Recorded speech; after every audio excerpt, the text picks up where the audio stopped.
Toetrandro kosa mbola haritra roa na telo andro eo ny rotsakorany eto an-drenivohitra ranonambara ny sampandrarapa mantatra ny toetrandro. Mbola amin'ny toetrandro kosa ny filazana loza amina faritra maromaro manerana nosy. Efa nahitana fiainana ny rotsakorana teto amintsika, mbola haritra roa na telo andro kosa ny orana raha ho an'ny eto Antananarivo araka ny nambarany avy ao amin'ny sampana-pamantatra ny toetrandro. Mbola manan-kery kosa ny filazana loza amin'ireto faritra afovoany andrefana ny ilany andrefany nosy. Antony mahatonga ny orana izay saika manerana ny nosy ny fihainoan'ny rivotra mafana sy mangatsiaka ka mametraka andeha andrahoana vaventy fa tsy mbola misy atahorana ho rivo-doza.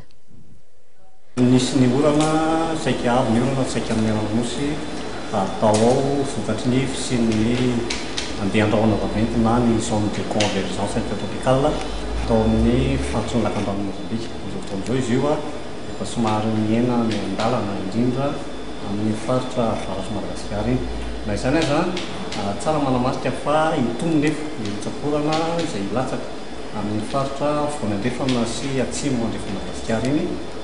Vokatr'izay dia misy ny filazana loza na atao hoe alerte jaune hoy isika izay mihitatra hatramin'ny faritra atsimo andrefana Madagasikara iny manomboka izao.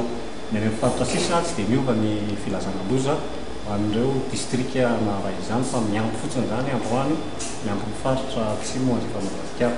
Ny rotsakorana milatsaka izany dia tsara manamarika an'io fa somary efa miaina ny aty amin'ny faritra Antananarivo sy ny faritra Fianarantsoa sy ny faritry avaratry Madagasikara mahalenty ny faritra Atsinanana.